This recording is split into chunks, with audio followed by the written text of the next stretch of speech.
കാണൂ പരസ്യരഹിതമായ ഏറ്റവും പുതിയ എപ്പിസോഡുകൾ.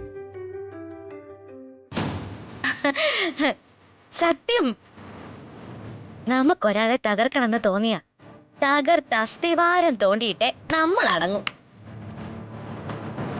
നമ്മൾ നേരത്തെ പറഞ്ഞത് രാഗസുധയ്ക്ക് മനസ്സിലായിട്ടില്ല. അതായത് ഇതിനകത്ത് കിടക്കുന്ന നിനക്ക് എല്ലാത്തിനും ഒരു പരിമിതിയുണ്ട്, എന്നാ കൺമണിക്കതില്ല. ഇങ്ങനെ വാടക കൊണ്ടേ പറഞ്ഞയച്ച് ഒരു പാഴ് വെടി വെച്ചെന്നും പറഞ്ഞ് രവിയോ കൂട്ടരോ ഭയക്കൊന്ന് നിനക്ക് തോന്നുന്നുണ്ടോ? ഒരിക്കലും ഇല്ല. അവരെ എല്ലാരെയും ഭയപ്പെടുത്താനും തകർക്കാനും ഒരൊറ്റ ആയുധേ ഉള്ളൂ: സ്നേഹം. കറ കളഞ്ഞ നല്ല സ്നേഹം.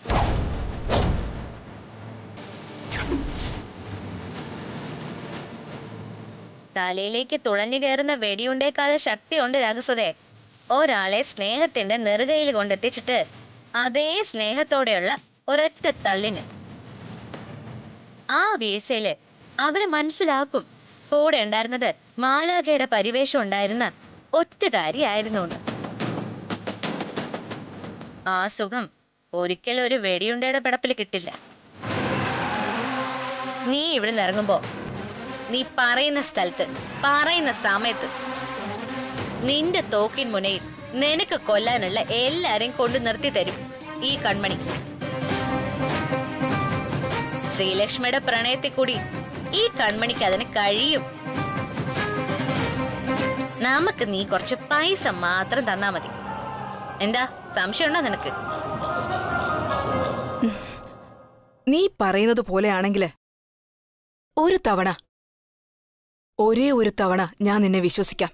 മതി, അത് തന്നെ ധാരാളം. പിന്നെ നീ ഇവിടുന്ന് ഇറങ്ങുന്നവരെ വേറെ അബദ്ധമൊന്നും കാണിക്കരുത്. ഇല്ല, പക്ഷേ ഇന്നു മുതൽ നിന്റെ പുറകെ എന്റെ ആളുകൾ ഉണ്ടാവും.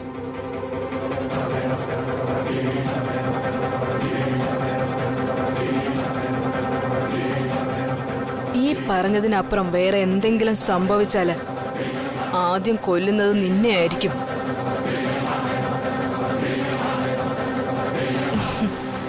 അത് കഴിഞ്ഞ് ഞാൻ മറ്റുള്ളവരുടെ കാര്യം നോക്കൂ.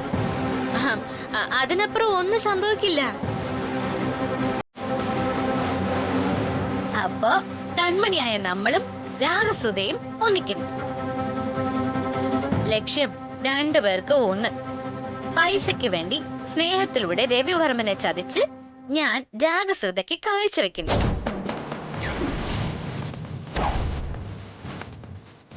പകയിലൂടെ രവിവർമ്മനെ കൊല്ലുന്ന കർമ്മം രാഗസുധ നിറവേറ്റുന്നു.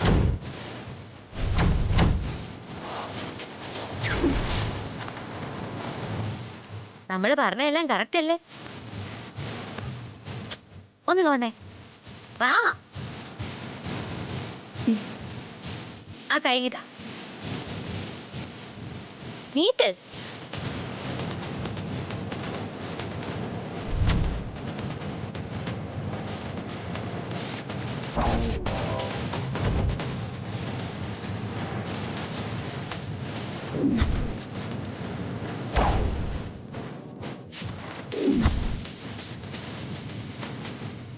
ഞാൻ ഇവിടെ നിന്ന് ഇറങ്ങുന്നത് വരെ നീ ശ്രീലക്ഷ്മിയായിട്ട് അഭിനയിച്ചാ മതി. ബാക്കി ഞാൻ ഏറ്റു.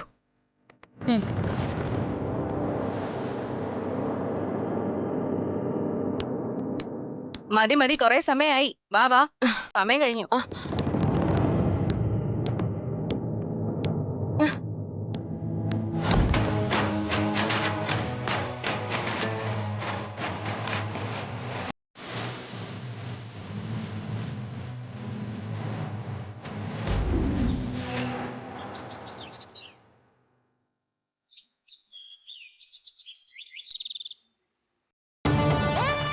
വേണ്ട വേണ്ട വേണ്ട വേണ്ട, ഒന്നും പറയണ്ട മോളെ. നീ സിംഗപ്പൂരിലൊക്കെ പോയിട്ട് അടിച്ച് പൊളിച്ചിങ്ങി വാ.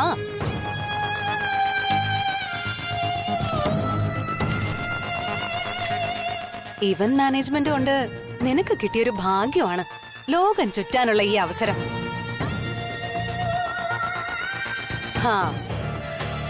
അതൊരലങ്കാരം മാത്രമേ ഉള്ളൂ. പറയുമ്പോ കോടികളുണ്ട്. അതിവിടുത്തെ മഹാരാജാവ് രവിചന്ദ്രവർമ്മന്റെ കയ്യില്. ആ രാജാവിന്റെ കാരുണ്യം കൊണ്ട് മാത്രം ജീവിക്കുന്ന സഹോദരൻ രഘുവർമ്മന്റെ പാവം പത്നിയാണ് ഞാൻ. ആ, നിനക്ക് പറ്റും. അങ്ങനെ ഒരു ഭർത്താവിനെയല്ലേ നിനക്ക് ഈശ്വരൻ തന്നത്. ഭാഗ്യം മാത്രം പോരാ, അനുഭവിക്കാൻ യോഗം കൂടി വേണം. അത് നിനക്കുണ്ട്, എനിക്കില്ല. വിധി വൈപരീത്യം എന്നല്ലാതെ എന്ത് പറയാനാ? എന്താ രഘു? രേഖ, ആ ഫോണൊന്ന് കെട്ടി. എനിക്ക് ഒരു കാര്യം ചോദിക്കാനുണ്ട്. ഒരു മിനിറ്റ് രഘു, ഒന്ന് വെയിറ്റ് ചെയ്യേ. ആ ഡി, നിന്റെ പെറ്റ് ജൂഡിക്ക് ഇപ്പൊ എത്ര വയസ്സായി? ആഹാ, അവൻ വലിയ ആളായോ? എന്ത് ഫുഡാ നീ സ്ഥിരമായിട്ട് കൊടുക്കുന്നേ? ഓ അങ്ങനെയാ. എന്താ രഘു ഇത്? എന്റെ ഫ്രണ്ടിനോടാ ഞാൻ സംസാരിച്ചോണ്ട് നിന്നത്. ഞാൻ സീരിയസ് ആയിട്ടൊരു കാര്യം ചോദിക്കാനുണ്ടെന്ന് പറഞ്ഞിട്ടും നിനക്ക് നിന്റെ ഫ്രണ്ടിന്റെ പട്ടിയുടെ വിശേഷങ്ങളാണ് അറിയേണ്ടത്. അതെന്തായാലും സീരിയസ് ആയിട്ടല്ലേ ഞാനും സംസാരിച്ചോണ്ടിരുന്നത്. കൂട്ടുകാരിയുടെ പട്ടിക്ക് എത്ര വയസ്സുണ്ടെന്ന് അറിയുന്നതാണോ നിന്റെ സീരിയസ് കാര്യം? ശരി ശരി, ഒരു തർക്കം ഒന്നും വേണ്ട. രഘുന് പറയാനുള്ളത് എന്താന്ന് വെച്ചാ പറഞ്ഞു തൊലയ്ക്ക്. ഇതാണ് രേഖയുടെ ഡിപ്പാർട്ട്മെന്റിന്റെ ഈ മാസത്തെ GST ബില്ല്. 60 ലക്ഷം രൂപ. അതെ, 60 lakhs.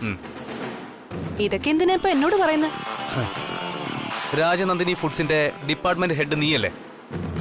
അതിന് 60 ലക്ഷം രൂപ GST അടയ്ക്കേണ്ടടുത്ത് നീ നമ്മുടെ അക്കൗണ്ടന്റിനെ കൊണ്ട് 65 ലക്ഷം രൂപ കണക്കിൽ കൊള്ളിച്ചത് എന്തിനാണെന്ന് മാത്രം അറിഞ്ഞാൽ മതി. 60 ലക്ഷം രൂപ പോയിട്ട് ബാക്കി 5 ലക്ഷം നിന്റെ അക്കൗണ്ടിലേക്ക് ട്രാൻസ്ഫർ ചെയ്ത ബാങ്ക് സ്റ്റേറ്റ്മെന്റും ഉണ്ട് ഇതില്. ഇത് വെച്ച് പിന്നോട്ട് നോക്കിയപ്പോ കണക്കുകളിലും നീ പലവട്ടം ഇങ്ങനെ ചെയ്തിട്ടുണ്ടെന്ന് മനസ്സിലായി. നിന്നെ ചോദ്യം ചെയ്യാൻ ഓഫീസിലെ അക്കൗണ്ടന്റിന് ഭയമായതുകൊണ്ടാണ് അയാൾ ഇത് അനുസരിക്കുന്നത്. എടോ, തനിക്ക് നാണമില്ലേ ഓഫീസ് അക്കൗണ്ടിൽ ഇങ്ങനെ തിരിമറി കാണിക്കാൻ? ശരി, ഞാൻ വന്ന് രഘുവിനോട് ഈ 5 ലക്ഷം ചോദിച്ചിരുന്നെങ്കിൽ രഘു തരുമായിരുന്നോ? ഇല്ല. അപ്പോ ഞാൻ വേറെ പല വഴികളും നോക്കിയെന്ന് വരും. അതൊരു പുതിയ കാര്യമല്ലല്ലോ. ഏട്ടത്തി അമ്മയുടെ കാശ് പോലും ഒരു ഉളുപ്പുമില്ലാതെ അടിച്ചു മാറ്റി ചെലവാക്കിയവളല്ലേ നീ? അതവിടെ നിൽക്കട്ടെ. എനിക്കിപ്പോ അറിയേണ്ടത് ഈ 5 ലക്ഷം രൂപ ഏതിൽ കൊണ്ട് കൊള്ളിക്കണം ഞാൻ? എന്റെ ഭാര്യയുടെ ദൂർത്തെന്നും പറഞ്ഞ് ഒരു പ്രത്യേക അക്കൗണ്ട് തുടങ്ങണോ ഞാൻ? വേണ്ട. കൺമണി എന്ന ഒരുത്തി ശ്രീലക്ഷ്മിയുടെ വേഷം കെട്ടി നിങ്ങളുടെ ഏട്ടത്തിയമ്മയായിട്ട് ഇവിടെ വിലസുന്നുണ്ടല്ലോ. അവളുടെ ചേച്ചിക്ക് കണ്ണ് ഓപ്പറേഷൻ ചെയ്യാൻ കൊടുത്ത ലക്ഷങ്ങളുടെ കൂടെ ഇതും കൂടി അങ്ങ് കൂട്ടി വെച്ചാ മതി. രഘു, എന്താ രേഖ ഇവിടെ? ഒന്നുമില്ലാമേ. 5 ലക്ഷം രൂപ മോഷ്ടിച്ച ഒരു കള്ളിയെ കയ്യോടെ പിടിച്ചതാ. കള്ളിയോ? പിന്നെ കൃത്രിമം കാണിച്ച് പൈസ കേട്ടുന്ന നിന്നെ ഞാൻ വേറെന്ത് വിളിക്കണം? സത്യഭാമയെന്ന് വിളിക്കണോ? എന്നെ പോലെ പൈസ ചെലവാക്കുന്ന നിങ്ങളുടെ ഏട്ടത്തി അമ്മയെ നിങ്ങൾ വിളിക്കൂ ഇങ്ങനെ? രേഖ, ശ്രീലക്ഷ്മി എന്ത് ചെലവാക്കിയെന്നാ നീ പറഞ്ഞു വരുന്നത്? നിന്നോട് ചെലവാക്കേണ്ടെന്ന് ഇവിടെ ആരും പറഞ്ഞിട്ടില്ല. പക്ഷേ 1 രൂപയാണ് ചെലവാക്കുന്നതെങ്കിലും അതിന് കണക്ക് വേണം, അത്രേ ഉള്ളൂ. അതെങ്ങനെ ശരിയാവും? ശ്രീലക്ഷ്മി നാട്ടുകാർക്ക് വേണ്ടി ചെലവാക്കുന്നതൊക്കെ നിങ്ങൾക്ക് പുണ്യം. എന്റെ മോള് അവളുടെ ചിലവിന് കുറച്ച് പൈസ എടുത്താ നിങ്ങൾക്കത് പാപം, കള്ളം. അത് മാത്രമല്ല, രേഖയുടെ ചിലവാക്കിയ കണക്കുകൾ കണക്ക് പുസ്തകത്തിൽ രേഖപ്പെടുത്തുകയും വേണം.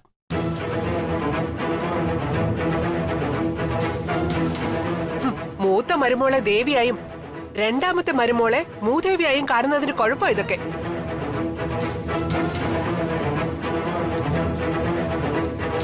മൂദേവിയായി കാണുന്ന എന്റെ മോള് എപ്പോഴും കൺമുമ്പിൽ തന്നെയുണ്ട്. എന്നാ ദേവിയായി കാണുന്നവൾ ഓരോ ദിവസവും ഉറക്കം എഴുന്നേക്കുമ്പോ അപ്രത്യക്ഷയായിട്ടും ഉണ്ടാവും. എവിടെ പോയെന്നോ എന്തിനു പോയെന്നോ ചോദ്യം ചെയ്യാൻ ഇവിടെ ആരും തയ്യാറാവില്ല. ദേവി പ്രത്യക്ഷപ്പെട്ട് പറയുന്നത് എല്ലാവരും അങ്ങ് വിശ്വസിച്ചോണം. എന്റെ മോളും ഞാനും സത്യം എത്ര ഉറക്കെ വിളിച്ചു പറഞ്ഞാലും ഒരു ചെവിയിൽ കൂടി കേട്ട് മറു ചെവിയിൽ കൂടി പുറന്തള്ളുന്ന നിങ്ങളുടെ സിദ്ധാന്തം ഉണ്ടല്ലോ, മറ്റുള്ളവരെയൊക്കെ നിസ്സാരവൽക്കരിച്ച് കാണുന്ന നിങ്ങളുടെയൊക്കെ മുൻവിധി, അതെന്നു മാറുന്നോ അന്നേ സത്യങ്ങളൊക്കെ നിങ്ങൾക്ക് മനസ്സിലാകും.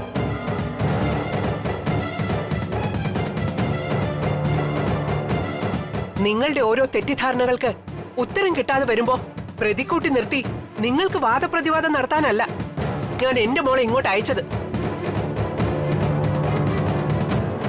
ഭാര്യ എന്തെങ്കിലും തെറ്റ് കാണിച്ച ഭർത്താവിന് ചോദിക്കാനുള്ള അവകാശമുണ്ട്. പക്ഷേ അത് അവരുടെ 4 ചുവരുകൾക്കുള്ളിൽ നിന്നും പുറത്തേക്ക് വരരുതെന്ന് മാത്രം. വീട്ടിലെ ജോലിക്കാരികളുടെ സാന്നിധ്യത്തിലല്ല ഭാര്യയുടെ തെറ്റ് ചൂണ്ടിക്കാണിക്കേണ്ടത്.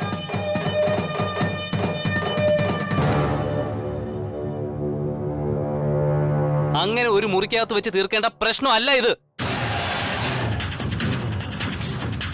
ഇവൾ ചെലവാക്കിയെന്ന് പറയുന്ന 5 ലക്ഷം രൂപ ഇവളുടെ ഭർത്താവായ എന്റെ മാത്രമല്ല, ഞാനും അമ്മയും ചേട്ടായി അടങ്ങുന്ന ഒരു കമ്പനിയുടേതാ.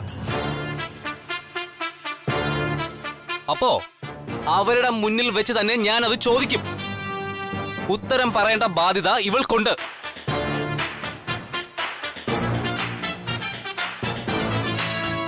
അല്ലെങ്കിൽ നിങ്ങൾ പറയണം ഇവൾക്ക് എന്താണ് ഇത്ര ചെലവെന്ന്. അതോ നിങ്ങളാണോ ഇനി ഇവളെ കൊണ്ട് ഈ തിരിമറിയൊക്കെ ചെയ്യിക്കുന്നത്? മരുമകനൊക്കെ ശരി തന്നെയാ. പറയുന്ന ഓരോ വാക്കിന്റെയും അർത്ഥം മനസ്സിലാക്കി വേണം സംസാരിക്കാൻ. രാജലക്ഷ്മിക്ക് ജീവിക്കാൻ വർമ്മൻ കുടുംബത്തിന്റെ പൈസ വേണ്ട. എന്നാ ദാ നിൽക്കുന്ന നിങ്ങളുടെ മകളോട് ചോദിക്കേ 5 ലക്ഷം രൂപ എന്താ ചെയ്തതെന്ന്. രേഖേ, ഈ പറയുന്നതൊക്കെ ശരിയാണോ? ആണെങ്കിൽ നീ ആ പൈസ എന്ത് ചെയ്തു? ഞാൻ പറയാം, പക്ഷേ അതിന് പറ്റിയ സ്ഥലവും സന്ദർഭവും ഒന്നും ഇതല്ല. പിന്നെ നിനക്കത് ഒഫീഷ്യൽ ഡീറ്റെയിൽസ് അക്കൗണ്ട്സ് അവതരിപ്പിക്കാൻ ഞാൻ 5 സ്റ്റാർ ഹോട്ടൽ ബുക്ക് ചെയ്ത് തരണോ? അതോ സമയം നോക്കി മുഹൂർത്തം കുറിക്കണോ ഇനി? ഇപ്പൊ പറയണം നീ. എനിക്ക് ഇപ്പൊ അറിയണം. എനിക്കല്ല, ഈ നിൽക്കുന്ന എല്ലാവർക്കും. ഞാൻ സത്യം പറഞ്ഞ രഘു വിശ്വസിക്കോ? പ്രയാസമാണ്. എങ്ങനെ വിശ്വസിക്കും? കാരണം ഗർഭിണി അല്ലായിരുന്നിട്ടും ഗർഭിണിയാണെന്നും പറഞ്ഞ് സ്വന്തം ഭർത്താവിനെ വരെ വിശ്വസിപ്പിച്ചവൾ പറയുന്നത് കണ്ണു അടച്ച് എങ്ങനെ വിശ്വസിക്കും?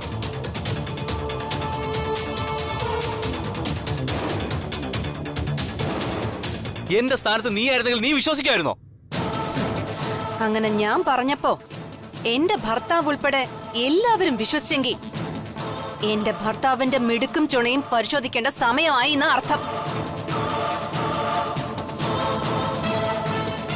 കാരണം എന്നെ പരിശോധിക്കുന്ന ഡോക്ടർ ഇവിടുത്തെ കുടുംബ ഡോക്ടർ കൂടിയാണല്ലോ.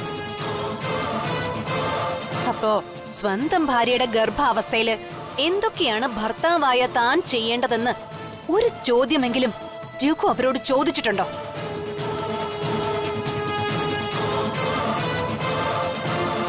അങ്ങനെ ചോദിച്ചിരുന്നെങ്കിൽ ഡോക്ടർ പറയുമായിരുന്നല്ലോ ഞാൻ ഗർഭിണി അല്ലായിരുന്നു. അപ്പോ കേൾക്കുന്നത് മാത്രം വിശ്വസിക്കുക നിങ്ങൾ ചെയ്തോണ്ടിരുന്നത്. അത് എന്റെ കാര്യത്തിൽ മാത്രമല്ല, ഇവിടെയുള്ള മറ്റ് പലരുടെയും കാര്യത്തില് അങ്ങനെ തന്നെയാ.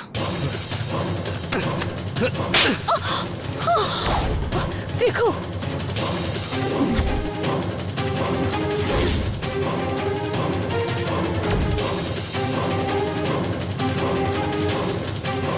നിന്റെ നശിച്ച നാവിന്ന് ദുഷിച്ച വർത്താനം പറയാൻ ഇനി നിന്റെ ഈ നാവ് തിരിച്ചാലുണ്ടല്ലോ.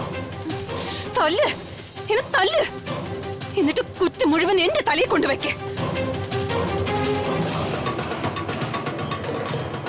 രേഖ, ഇനിയും എന്തിനാ കൂടുതൽ സംസാരം?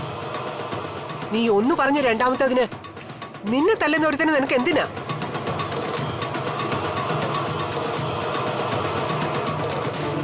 എന്റെ മുന്നിൽ വെച്ച് തന്നെ ഇത് പലതവണയായി. തല്ല് കൊള്ളുന്നതും സഹിക്കുന്നതും നീയാണെങ്കിലും കണ്ടു നിൽക്കാൻ എനിക്ക് പ്രയാസമാ. അതുകൊണ്ട് എപ്പോ ഇവിടുന്ന് ഇറങ്ങണമെന്ന് നീ തന്നെ പറഞ്ഞാ മതി. രാജലക്ഷ്മി, ചെറിയ പ്രശ്നങ്ങൾ വലുതാക്കരുത്. ഇതാണോ ഒരമ്മ എന്ന നിലയിൽ രാജലക്ഷ്മിക്ക് കൊടുക്കാനുള്ള ഉപദേശം? പിന്നെ എന്റെ മോളെ ഭർത്താവ് തല്ലുന്നതും അമ്മായിമ്മ അത് കണ്ട് സന്തോഷിക്കുന്നതും ഞാൻ കണ്ടോണ്ട് നിൽക്കണോ?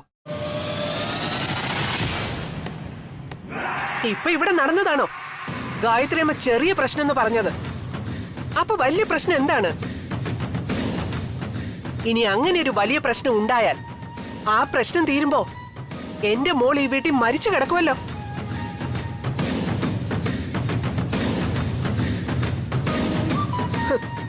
പറയുമ്പോ വലിയ വർമ്മൻ കുടുംബം. അവിടെ നടക്കുന്നതോ 4 കിട കള്ളുകുടിയന്മാരുടെ വീട്ടിൽ നടക്കുന്നത് പോലെയുള്ള കെട്ടിയ പെണ്ണിനെ തല്ലലും.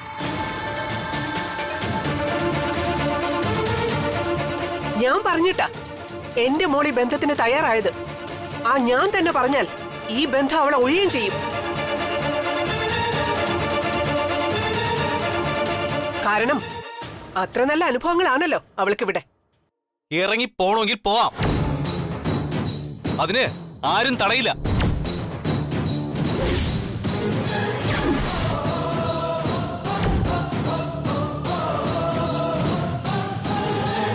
ഞാനായിട്ട് പലവട്ടം ഇറക്കി വിട്ടതല്ലേ, പിന്നെ ഉടുമ്പിനെ പോലെ കടിച്ചു തൂങ്ങുന്ന എന്തിനാ? അങ്ങനെ വെറും കൈയോടെ രേഖ പോകുന്നില്ലെങ്കിലോ? ഇറക്കി വിടാൻ എനിക്കറിയാം.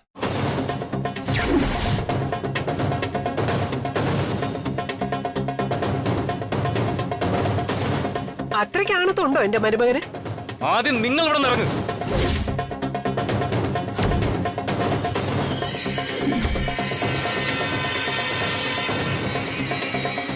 രേഖയുടെ കാര്യം രണ്ടാമത്.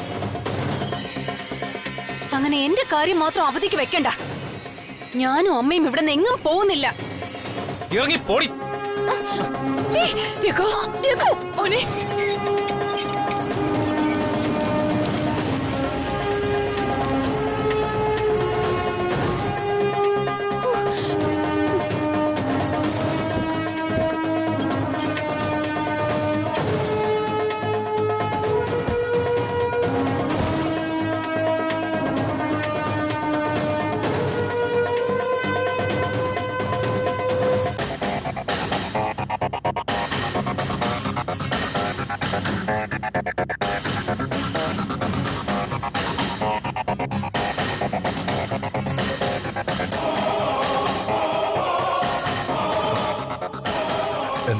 എന്താ പ്രശ്നം? പ്രശ്നമൊന്നുമില്ല. നിങ്ങളുടെ അനിയന് എന്റെ മോളെ വേണ്ടെന്ന്.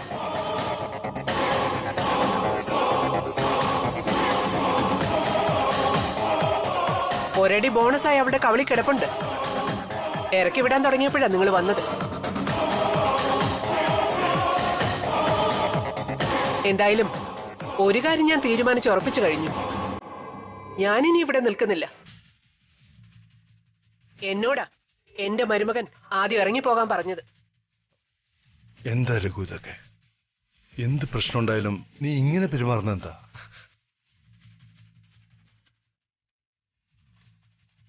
ചേട്ടായി, GST ബില്ലെന്നും പറഞ്ഞ് 5 ലക്ഷം രൂപയാ ഇവള് കമ്പനിയെ പറ്റിച്ചെടുത്തത്. അത് ചോദിച്ചപ്പോ രഘു, പണത്തിന്റെ കാര്യം പറഞ്ഞ് ഈ വീട്ടിൽ സമാധാനക്കേടുണ്ടാക്കരുതെന്ന് എത്ര തവണയാ നിന്നോട് ഞാൻ പറയുന്നത്? ഇനി എന്നാ നീ ഇത് മനസ്സിലാക്കുന്നത്? 5 ലക്ഷം രൂപയ്ക്കാണോ ഈ പുകിലൊക്കെ? ഈ 5 ലക്ഷം രൂപ ഉണ്ടാക്കാൻ നിനക്ക് എത്ര സമയം വേണം? 1 മണിക്കൂർ, 2 മണിക്കൂർ, അല്ല 1 ദിവസമോ?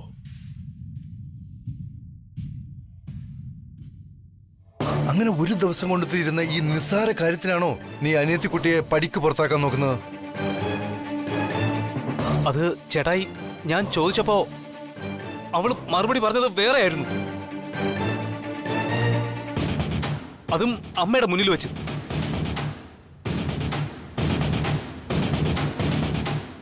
നിയന്ത്രണം വിട്ട് ഞാൻ തല്ലിപ്പോയി. എന്തിന്? നീ നിന്റെ ഭാര്യയോട് സംസാരിക്കുമ്പോ എന്തിനാ നിയന്ത്രണം വിടുന്നത്? അനിയത്തിക്കുട്ടി മോശമായിട്ട് എന്തെങ്കിലും മറുപടി പറഞ്ഞാൽ തന്നെ അതിനുള്ള ചോദ്യം ചോദിക്കേണ്ട സിറ്റുവേഷൻ നീയായിട്ട് തന്നെ ഉണ്ടാക്കിയതല്ലേ?